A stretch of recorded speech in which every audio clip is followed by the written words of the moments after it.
Now let's talk about where things stand right now. We're expecting some key notifications and possibly the start of currency exchanges within the next 3 days. But I've also heard from a couple of reliable sources that this timeline might stretch out to as late as Sunday morning. Since Monday is Memorial Day, it's unlikely anything will happen then. At least that's what most people expect. However, if things get underway sooner than expected, it's possible that exchanges could continue right through Memorial Day itself. So the next few days are really critical. I'm hoping that in this short window we'll receive some very positive news. From what I understand, the numbers related to the currency are already finalized and securely locked in the system. All that remains is for the switch to be flipped. This could mean that everything is ready to go, just waiting for the official green light. Recently, the International Monetary Fund, or IMF, had meetings with Iraqi officials in both Amman and Baghdad. These meetings, which took place between May 4th and 13th, were part of the 2025 Article 4 consultation process. The IMF emphasized that the global economic environment is highly uncertain right now. Falling oil prices and severe financing pressures are putting a strain on Iraq's economy, making it even more vulnerable than before. Because of this, urgent actions are needed to maintain fiscal discipline and external economic stability. These meetings highlight the seriousness of the situation and how closely Iraq is working with international partners. You might be wondering why all of this matters to you personally. Well, consider this.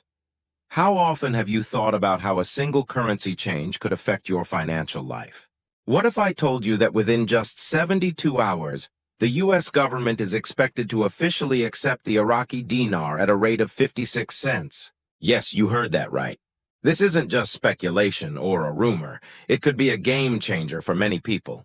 Today, I want to dive deeper into what this means for you, your investments, and the overall economy. So stick around because this is something you won't want to miss. Let's start with the basics. The Iraqi dinar is the official currency of Iraq. For many years, it's been undervalued and generally overlooked by investors. While people have speculated about its potential for a long time, nothing concrete happened until now. The U.S. government has announced a significant shift in its currency policy. In just 3 days, they will officially accept the dinar at a rate of 56 cents, which is a huge deal. To put it simply, this new acceptance could cause a surge in the dinar's value. Imagine if you had invested when the dinar was low. You could be looking at some substantial profits. But it's not just about investment. What will this mean for everyday people? If you're planning to travel to Iraq or do business there, this move will simplify transactions significantly. You won't have to worry about exchanging currencies at unfavorable rates anymore. This change could also boost tourism in Iraq, which would be great for their economy and help the country recover and grow. From an investment perspective, many people have already started buying dinars in anticipation of this change. If you're thinking about investing, this might be a good moment to act. However, I want to stress that all investments come with risks. It's crucial to do your own research and fully understand what you're getting into before making any financial decisions. Now, what about the U.S. economy? How will officially accepting the Iraqi dinar affect the dollar? One possibility is that it could lead to a more diversified currency market, which may help stabilize the dollar over time. On the other hand, there are concerns that this move could contribute to inflation and affect prices in the U.S. economy.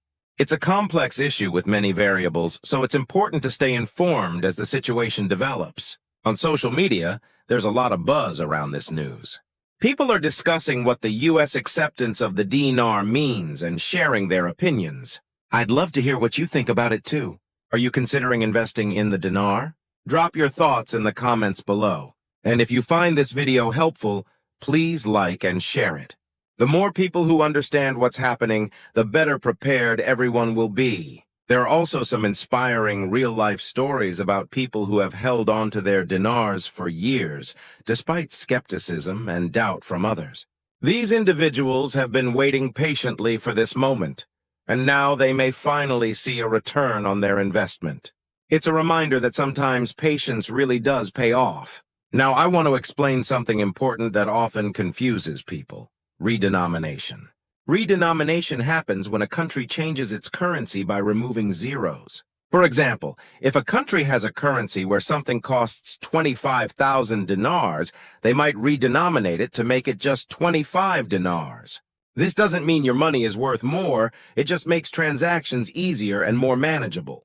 It's like simplifying numbers without changing their value. Countries often redenominate to combat hyperinflation. When inflation gets out of control, prices can skyrocket so much that people end up carrying huge amounts of cash just to buy basic items. Redenomination helps restore confidence by making the currency easier to use. But here's the catch. When you exchange your old currency for the new one, you won't get the same number of units back. If you had 25,000 dinars before, after redenomination, you might have just 25 dinars. However, the purchasing power stays the same. For example, if a loaf of bread cost 1,000 dinars before redenomination, it will cost just 1 dinar after.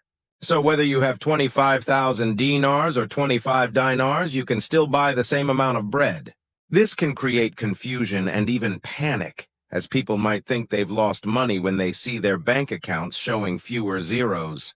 That's why clear communication from governments is critical. They need to explain how the new currency works and what it means for people's savings and everyday purchases. For those with savings, this is especially important. If you had 250,000 dinars saved in your bank account, after redenomination, it would show as 250 dinars. The value remains unchanged, but the way it's displayed is different. Understanding this can help avoid misunderstandings and worry. There's also a psychological effect to consider. Seeing fewer zeros can make people feel like their money has shrunk, even when the value is the same. This perception can influence spending habits and overall confidence in the economy. So how do you prepare for redenomination? First, stay informed by following reliable news sources about your country's currency changes. Second, keep track of how much things cost before and after the change to help you adjust smoothly. And lastly, don't panic. Remember that your money's value hasn't changed, only how it's shown. If you have any questions about redenomination or anything else related to the dinar, feel free to leave them in the comments. I'm here to help clarify any confusion you might have. To wrap up, the U.S. fully accepting the Iraqi dinar at 56 cents is a major development. It has the potential to change lives, boost economies, and create new opportunities for many people. Make sure to stay engaged and informed as this situation unfolds. Remember to like this video, share it with your friends, and comment below with your thoughts. Together, we can navigate this exciting time. Thanks so much for watching, and I'll see you in the next video.